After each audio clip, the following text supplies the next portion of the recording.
नमस्कार। मैं सावित्री यादव आप सभी का एस के वारदात में स्वागत करती हूँ। उम्मीद है हमारे एस के वारदात तक की सारी फैमिली अच्छी होगी, अपना ख्याल रख रही होगी। आज मैं जिस सच्ची घटना को लेकर आप लोगों के बीच हाजिर हूँ, इंसानियत को भी शर्मसार कर देने वाली। लोग गुनाह तो करते हैं, पर उसे छिपाने के लिए वो सारी कोशिश कर लेते हैं, और जिस समय वो गुनाह कर रहे होते हैं उस समय बस अपने निजी स्वार्थ के बारे में सोच रहे थे। उन्हें ये कभी अंदाजा नहीं होता है, कभी ये पता नहीं होता है कि उनका गुनाह उनके सामने आ जाएगा। आज की कहानी भी कुछ ऐसी ही। कहानी की शुरुआत करूं उससे पहले जितने भी हमारे साथी हैं सबसे यही गुजारिश है कि ऐसी घटना जो घटी इसमें आप लोगों का सपोर्ट बेहद मायने रखता है कि इंसान को इंसाफ मिल सकता है। तो चलिए ज्यादा बात ना करते हुए आज की कहानी की शुरुआत करते हैं। दरअसल मैं बात कर रही हूँ उत्तर प्रदेश का एक जिला लगता है कानपुर, और इसी कानपुर का एक गांव सरवनखेड़ा। इसी सरवनखेड़ा के रहने वाले दिनेश फौजी, ये एक रिटायर्ड फौजी होते। घर में इनकी पत्नी के अलावा इनका बेटा आसू जिसकी उम्र 18 साल, जन्म से ही नेत्रहीन। बड़ी बेटी जिसका नाम दीक्षा होता है। दीक्षा जितनी देखने में सुंदर उतनी ही तेज तर्रा और उतनी ही पढ़ाई लिखाई में भी। दिनेश फौजी भी अब सोचते कि चलो ऊपर वाले ने अगर जो एक हमारी किस्मत में बेटा दिया उसकी आंख ही नहीं दी तो कम से कम एक बेटी दी जिसको इतना तेज तर्राक बनाया, ताकि ये आगे चल के हमारे बेटे और हम लोगों की भी जिम्मेदारी उठा सके। बड़ी मेहनत से बड़ी लगन से दीक्षा को पढ़ाते थे। दीक्षा अपने ही इलाके से ग्रेजुएशन तक की पढ़ाई करती, बाकी उसे ये लगता है कि उसे पोस्ट ग्रेजुएशन करना चाहिए। एक दिन दिनेश फौजी से बात करती है और कहती है कि हमारी यहाँ तक की पढ़ाई तो ग्रेजुएशन तक की पढ़ाई तो यहाँ पे पूरी हो गई, पर आगे के पढ़ाई के लिए हमें दूसरे कॉलेज में दाखिला लेना होगा, और कॉलेज घर से लगभग 150 किलोमीटर की दूरी पे रहता है। उसका शौक रहता है कि वो एमए इंग्लिश से करना चाहती थी। पिता से बातचीत करती, और जब पिता की सहमति मिल जाती तो घर से लगभग 150 किलोमीटर की दूरी पे जो कॉलेज रहता है उसमें दाखिला लेती। अब वहां पे अब पढ़ने में मन लगा देती। शाम को जब भी वो पढ़ाई लिखाई से खाली होती तो अपने घर अपने भाई से, अपने पिता से, अपनी माँ से बातचीत करती। इसके बाद ज्यादातर समय उसका पढ़ाई में ही जाता, क्योंकि वो चाहती थी कि पढ़ लिख के मैं कुछ अच्छा करूं, ताकि अपने भाई की आंखों का इलाज भी करवा सकूं और आगे चल के इन लोगों का सहारा भी बन सकूं। बड़ी मेहनत करके पढ़ती है, बाकी अब उसे भी पता नहीं होता कि आगे उसके साथ होने वाला क्या है। लगभग 3 महीने का समय हॉस्टल में कब गुजर जाता है उसे पता भी नहीं चलता। तब तक आता है अगस्त का महीना, अगस्त 2025। 8 अगस्त शाम को फोन करती है, और जब फोन करती है तो पहले अपनी माँ से बात करती है, पिता से बात करती है, इसके बाद वो भाई से बात करती है, जो भाई आंसू जिसकी उम्र 18 साल। अपनी बहन से हंसते हुए कहता है कि कल तो रक्षाबंधन का त्योहार है, मैं तो आ नहीं सकता और तुम तो पढ़ाई में मसरूफ हो। बहन हंसते हुए कहती कि मेरा भाई नहीं आ सकता तो क्या हुआ, मैं तो आ ही सकती हूं। मैं कल तुम्हारे पास जरूर आऊंगी। अब भाई बहन दोनों हंसी ठिठोली करते हैं, बातचीत करते हैं, रक्षाबंधन के उपहार को लेकर बातचीत करते हैं। फोन कट होता है।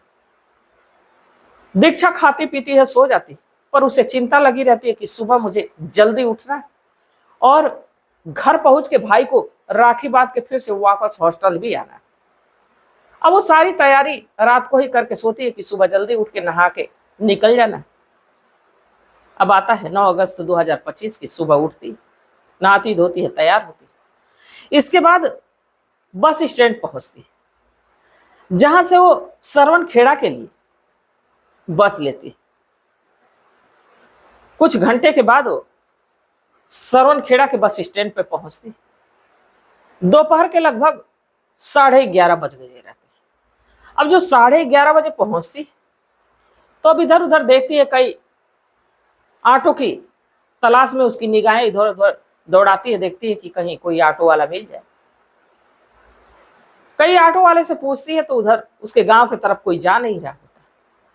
अब वो सोचती है कि आखिर मैं जाऊं तो कैसे जाऊं, अब यहां तक आ गई हूं तो कोई ना कोई उपाय तो करनी ही होगी। अब वो बस स्टैंड पे कुछ देर इंतजार करती, तभी एक ऑटो आता है। ऑटो चालक का नाम राजेश होता है। ऑटो रोकता है और पूछता है कि कहाँ आपको जाना है। इसमें दीक्षा कहती है कि ऊपर वाला का शुक्र है, ऊपर वाले की कृपा है कि एक ऑटो तो आया, चलो इसको ज्यादा पैसे देने पड़े तो क्या हुआ, दूंगी, और समय से पहुंच जाऊंगी तो भाई को राखी बांध के, और समय बचेगा तो वापस हॉस्टल के लिए निकल जाऊंगे। उसे कहती है कि मुझे सरवन खेड़ा गांव में जाना है। ऑटो वाला कहता है कि ठीक है, किराया तय होता है। इसके बाद दीक्षा ऑटो में बैठ जाती है, रिजर्व करती। ऑटो चलने लगता है अपनी तेज रफ्तार से, और लगभग 20 से 25 मिनट के बाद वो एक सुनसान इलाके से रास्ता गुजरता है, उस रास्ते पे पहुंचता है। पहुंचने के बाद अचानक 2 बार ऑटो जो है खटपट करता है, इसके बाद रुक जाता है। फिर वो ऑटो स्टार्ट करता है और किसी तरह कुछ दूर ले जाता है। बाकी वो ऑटो चला तो रहा था, बाकी उसकी निगाहें ऑटो में लगे सामने जो शीशा था उसी में बनी हुई थी।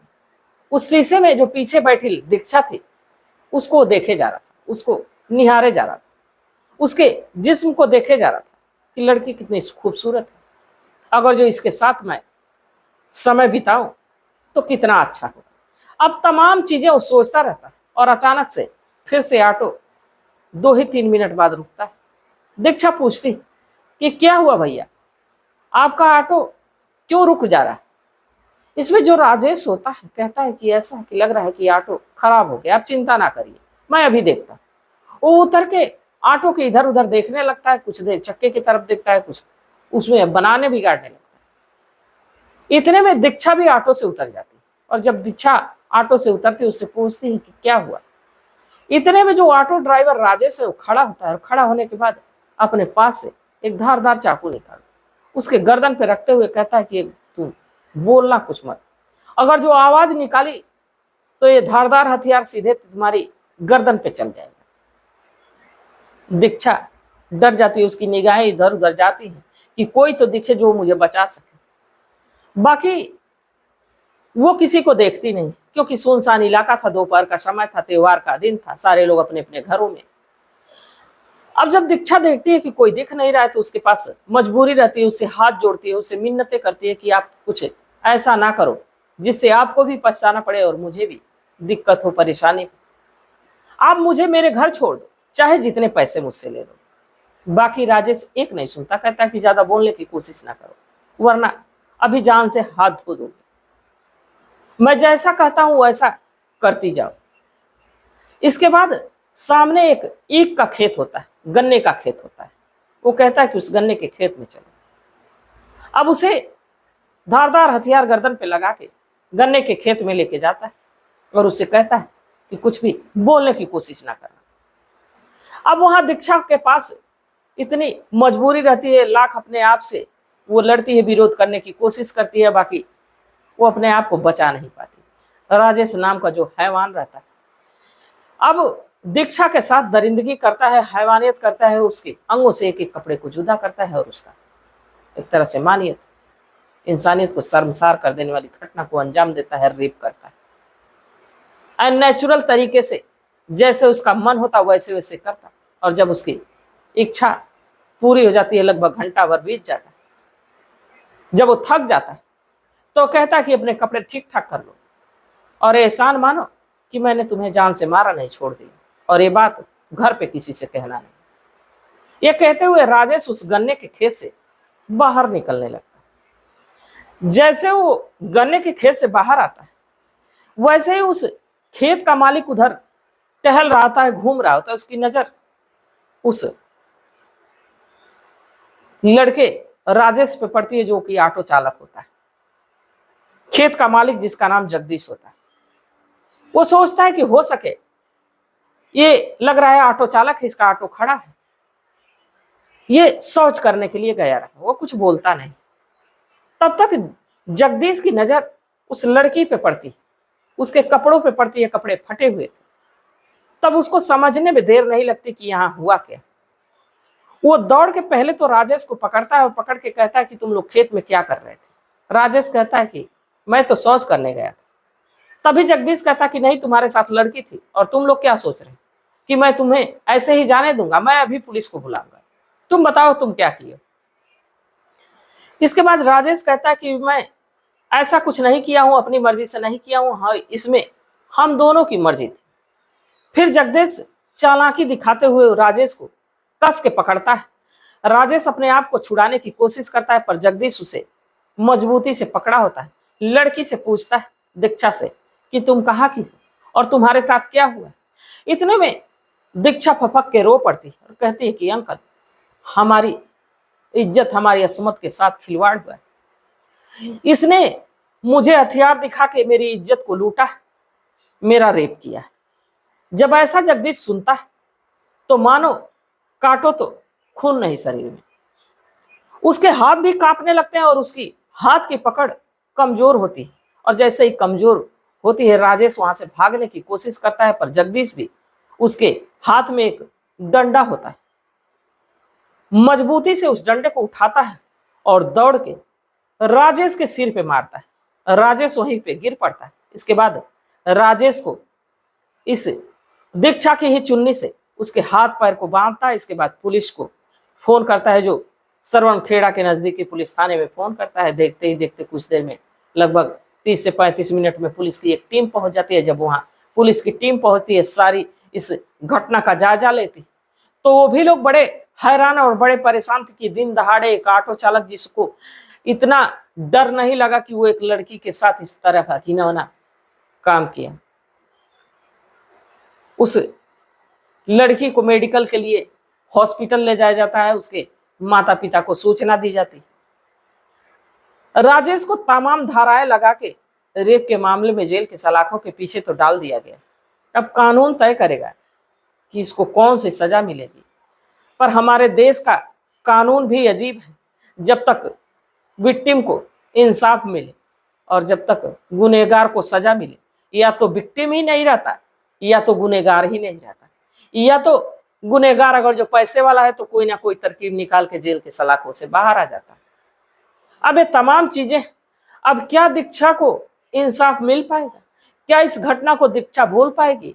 क्या उसके माता पिता अब इस गुनाह, इस घिनौने काम को देखते हुए ज्यादा दिन तक जी पाएंगे? उनकी बेटी के साथ ऐसा कुछ हुआ। अब ये समाज की बात है कि उनको किस लहजे में तमाम चीजें सुननी पड़ेगी। अब तो ये वक्त के हाथ में कि क्या क्या सहना है और क्या क्या देखना है दीक्षा को। क्या दीक्षा को इंसाफ मिल पाएगा? ये सिर्फ और सिर्फ आप लोगों के जिम्मेदारी पे है, आप लोगों के सपोर्ट पे है, आप लोगों के साथ पे है। जैसे निर्भया को आप लोगों ने आवाज उठाया तो उसे इंसाफ मिला, वैसे ही शायद आप लोग अगर जो आवाज उठाएंगे तो एक दूसरी निर्भया को शायद इंसाफ मिल जाए। इस दरिंदे को कौन सी सजा मिलनी चाहिए। इस कहानी को सुनाने का मेरा उद्देश्य यह नहीं था कि किसी की भावनाओं को ठेस पहुंचाया जाए, किसी को आहत किया जाए, बल्कि बस इसलिए कि लोगों को जागरूक किया जाए, लोगों को सचेत किया जाए। एक लड़की जो कि ढेर सारे सपने सजाए अपने भाई को कलाई पे राखी बांधने के लिए जा रही थी, उसे ये नहीं पता था कि उसके साथ अब क्या होने वाला है। तो आप लोगों के मशवरे का हमें बेसब्री से इंतजार रहेगा कि इस राजेश नाम के दरिंदे को कौन सी सजा मिलनी चाहिए। आप लोग अपनी सलाह, अपना मशवरा, अपनी राय कमेंट सेक्शन में जरूर दीजिएगा, और जो भी अपना मशवरा होगा वो जरूर बताइएगा। मैं अगली वीडियो में आप लोगों के नाम के साथ जरूर हाजिर होंगे आप लोगों के सलाह को लेके कि आप लोगों ने क्या बोला है, और शायद आप लोगों के सलाह से, आप लोगों के कमेंट से किसी को इंसाफ मिल जाए तो इससे बड़ी चीज क्या हो सकती है। तो आप लोग अपनी सलाह जरूर दीजिएगा। तो तब तक आप लोग अपना ख्याल रखिए, अपने परिवार का ख्याल रखिए, बाल बच्चों का ख्याल रखिए। मिलते हैं कल एक नई वीडियो के साथ, तब तक के लिए जय हिंद, जय भारत।